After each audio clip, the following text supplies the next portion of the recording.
안녕하세요. 토마토 패스에서 무역영어를 담당하고 있는 이소영 관세사입니다. 여러분들이 시간과 비용을 들여서 들으시는 것만큼 저도 최대한 효율적이고 또 단기간 내에 합격하실 수 있도록 좀 강의를 준비했고요. 제 강의는 1급이 우선이긴 하지만 1급과 2급 동시에 커버가 가능하시기 때문에 2급까지도 준비하시는 분들도 들으실 수 있고요. 무역영어 강의를 시작하기 전에 이제 무역영어가 어떻게 시험을 보시면 되는지 또 어떻게 해야지 합격하실 수 있는지 조금 설명을 드리고 강의를 시작하도록 하겠습니다. 먼저 무역영어는 시험 과목은 1급부터 3급까지 다 똑같아요. 영문 해석하고 영작문, 무역 실무입니다. 근데 2021년부터 어떻게 바뀌었다? 상시 시험으로 바뀌었습니다. 하지만 상시 시험으로 바뀌었다고 해도 매 월마다 시험 보느냐? 그건 아니에요. 4월부터 6월, 9월부터 11월까지 시험을 보실 수 있고요. 매주 일요일과 화요일에 상시 시험을 보실 수가 있습니다. 이렇게 상시 시험으로 바뀌었기 때문에 만약에 시험에 떨어지셨다고 해도 절망하실 필요가 없으시죠. 왜? 바로 시험 응시가 가능하시기 때문에 여러분들이 시험에 떨어져도 좀 아쉬워하시거나 너무 힘들어 하시지 않으셔도 되고요. 단 이게 상시 시험으로 바뀌었기 때문에 또 간절한 건 약간 없어지실 수가 있어요. 왜냐면 예전처럼 1년에 3번이면 어떻냐? 한 번 떨어지면 몇 개월을 기다려야 되기 때문에 굉장히 열심히 준비하실 수가 있어요. 하지만 이렇게 상시 시험으로 바뀌시다 보니까 내가 이거 떨어지면 다시 또 응시하면 되지. 이렇게 생각하시면 절대 안 됩니다. 왜? 한 번 접수하실 때 응시료가 또 있으시죠. 또 여러분들 시험 보시러 갈 때 교통비 이런 거 무시 못 하시죠. 순간순간의 시간이 비용이라 생각하시고 한 번에 합격하실 수 있도록 준비해 주시길 바라고요. 자, 시험 시간은 1급은 9시 15분부터 10시 45분이고요. 2급, 3급은 11시 15분부터 12시 45분까지입니다. 그러면 만약에 저라면 어떻게 하냐? 당일 동시에 시험 접수가 가능하시죠. 그렇기 때문에 1급하고 2급 같이 묶어서 시험 응시를 하시던가 1급부터 3급 이렇게 시험 응시를 하시면 되겠습니다. 그러면 왜 굳이 두 개를 응시하느냐? 왜냐면 혹시 모르잖아. 나의 컨디션이나 그때 상황에 따라서 1급 시험이 먼저 합격을 못 하실 수도 있어요. 그러면 2급도 동시에 시험 접수가 가능해서 2급만이라도 합격을 하시던가 이렇게 전략을 좀 가지고 가시는 게 나으시고요. 그러면은 제가 1급 무조건 떨어지나요? 이건 아니에요. 1급 무조건 합격하시면 좋지만 그렇지 않을 경우를 대비해서 제가 권고드리는 거기 때문에 이렇게 안 하셔도 됩니다. 아셨죠? 그래서 시험 시간 반드시 체크하시고요. 시험은 어떻게 됐다? CBT 방식, 컴퓨터 방식으로 변환이 됐습니다. 그러면 컴퓨터용 사인펜이나 이런 걸 다 준비해 가야 되나요? 다 필요 없죠. 건강한 몸과 정신으로만 가시면 됩니다. 하지만 컴퓨터 시험으로 바뀌었기 때문에 어때요? 가독성은 떨어집니다. 예전 저 같을 때는 시험 볼 때 체크를 하고 애매한 부분은 뭐 별표를 하고 세모를 하든지 해서 필기를 하면서 시험을 봤었는데 이제 컴퓨터 모니터 화면으로 보고 답안을 컴퓨터에 체크를 해서 넘어가기 때문에 어때요? 가독성이 굉장히 떨어져요. 그렇기 때문에 공부를 좀 하실 때, 기출문제를 푸실 때 눈으로 좀 보는 연습을 마지막에는 좀 하셨으면 좋겠습니다. 그래서 컴퓨터 시험으로 바뀌었다. 이렇게 해서 가져가시면 되시고 이렇게 바뀌었어요. 예전에는 이렇게 해서 다 푸시죠. 근데 이제 어떻게 됐다? 각 번호별로 이렇게 컴퓨터를 보시고 푸실 수 있게끔 되어 있습니다. 그래서 시험 보기 전에 자리를 배정을 해두죠. 그 배정에 따라서 시험을 보시면 되고 이런 거 하나 주의하실 부분이 있어요. 이제 시험 문제가 A, B, C, D 이렇게 나오는 게 아니에요. 섞여서 나올 수도 있어요. 그러니까 그런 부분도 유의해서 보시면 될게요. 자, 합격 기준은 뭐냐? 우선 영문에서 영작문, 무역 실무가 과목에 있죠. 근데 제가 왜 무역 실무 이렇게 크게 해놨냐? 무역 영어예요. 그냥 영어 시험이 아니에요. 무역을 베이스로 하기 때문에 무역은 항상 실무를 해주셔야 돼요. 그래서 저희 게시판에 이런 질문이 있어요. 무역 영어 시험인데 왜 강사님은 영어로 강의를 안 하시고 다 실무 부분만 해주시냐? 왜 그러냐면 무역 영어에는 영문도 중요하지만 무역 실무로 된 협약이라든지 이런 내용이 많이 나옵니다. 그렇기 때문에 무역 실무를 항상 베이스로 두시고 공부를 하세요. 물론 영문 해석 영장문에 반드시 무역에 기반돼서만 나오는 건 아니에요. 기초 문법이라든지 기초적인 지식을 가지고 있는 영어도 나오기 때문에 너무 두려워하실 필요 없지만 중요한 건 뭐다? 무역 실무 강의를 열심히 들어야 된다고요. 생각하시면 되고, 영문해상 영장문엔 기초 문법, 뭐 능동태나 수동태 이런 거 있죠? 이런 문제도 나오니까 영어가 기본 지식이 좀 되시는 분들은 풀기 수월하실 거예요. 아셨죠? 자, 합격 결정 기준 볼게요. 매 과목 100점 만점에 전 과목 평균 60점 이상입니다.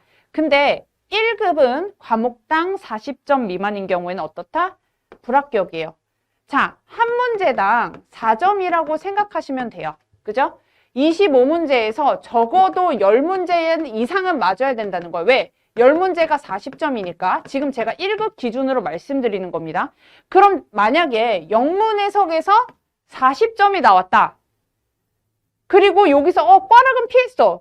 근데 여기서도 10문제, 여기서도 10문제 맞으면 평균 60이 안 되죠.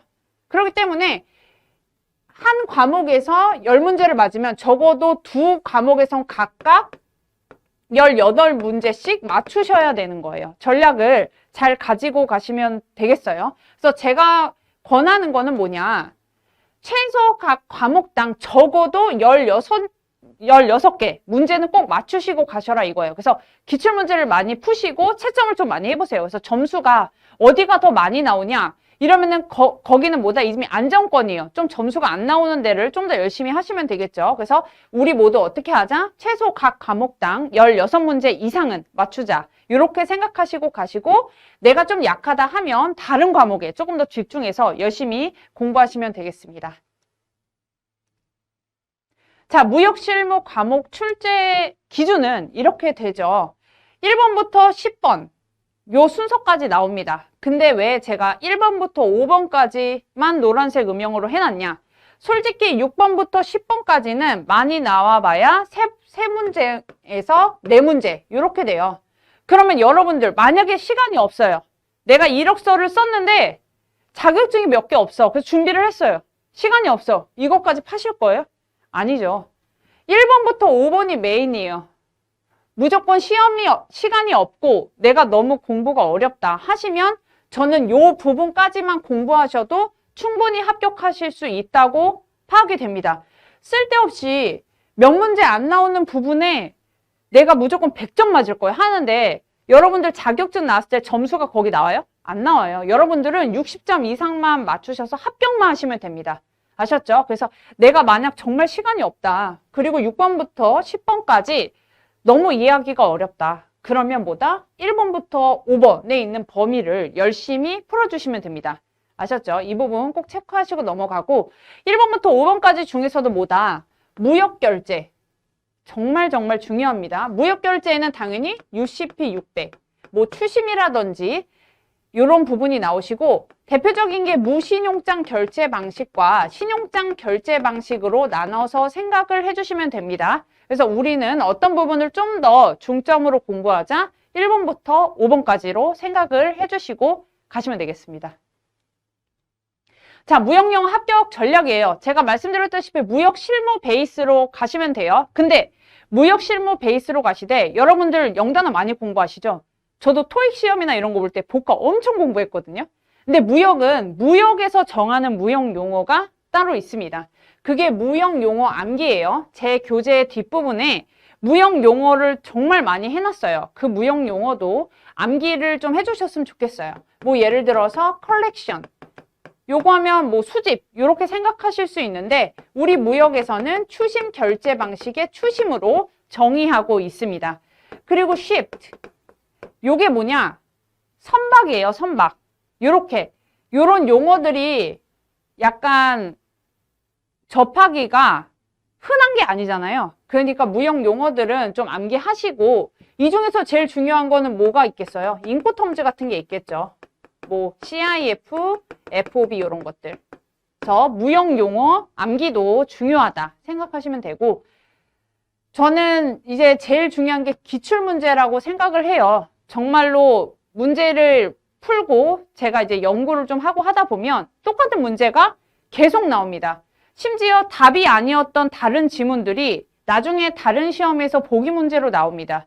그만큼 기출 문제는 중요하다고 생각하시면 되고, 좀 안타까운 게 이제 컴퓨터 시험으로 바뀌면서 기출 문제 공개가 없어졌어요. 그럼 여러분들 어떻게 해요? 아, 이제 큰일 났네? 이게 아니에요. 기출 문제가 공개되지 않더라도 어차피 기존에 출제됐던 것과 똑같고, 또 중요한 거는 계속해서 나온다는 거예요. 그러니까 저희 뭐 2016년부터 2020년도까지 나온 기출 문제 진짜 열심히 풀어보시면 돼요. 아셨죠? 그리고 오답 정리라고 해서 저는 어떻게 했냐면 교재에 정말 무역에 대한 전체를 다룰 수는 없어요. 그죠? 그러면 저희가 기출 문제를 풀다 보면은 이거는 교재에서 못 본 내용인데 이거는 내가 못 들은 내용인데 하고 당황을 하기 시작합니다. 근데 그러실 필요 없어요. 왜? 평균 시험이기 때문에 당연히 출제자 입장에서는 떨어뜨리기도 해야 돼요. 그러니까 어느 논문이라든지 여러분들이 접할 수 없는 그런 내용들도 기재를 해둡니다. 그러면 또 다음번 시험에서 그 문장이 안 나오리란 보장은 없어요. 나올 수 있어요. 그래서 저는 좀 중요한 부분의 시험 문제 중에서 내가 보지 못한 문장들은 어떻게 해요? 그 교재 범위로 다시 넘어가시는 거예요. 그래서 그 교재 밑에다 플러스로 해서 메모를 해두시던가, 시간이 없다 이러면은 제가 이제 한글 파일이나 이런 걸로 정리를 해서 따로 이제 아예 뭐 한 페이지, 두 페이지 정도로 각 범위당 정리를 해두신 다음에 시험 보시기 전에 보시는 거죠. 그런 식으로 좀 시간 단축을 하시는 거를 좀 추천드릴게요. 그래서 제 강의는 PPT 베이스로 학습을 하십니다. 그죠? PPT를 보신 다음에 당연히 교재를 보셔야 되겠죠. 그리고 각 주제를 항상 말씀드릴 거고요. 중요 내용 중심으로 강의를 당연히 해드리지만 제가 빼놓던 부분이나 이런 부분도 한 번씩은 읽어보셔야 돼요. 아셨죠? 그럼 여기까지가 이제 무역 영어에 대해서 좀 설명을 드린 거고 이제는 강의로 들어가 보겠습니다.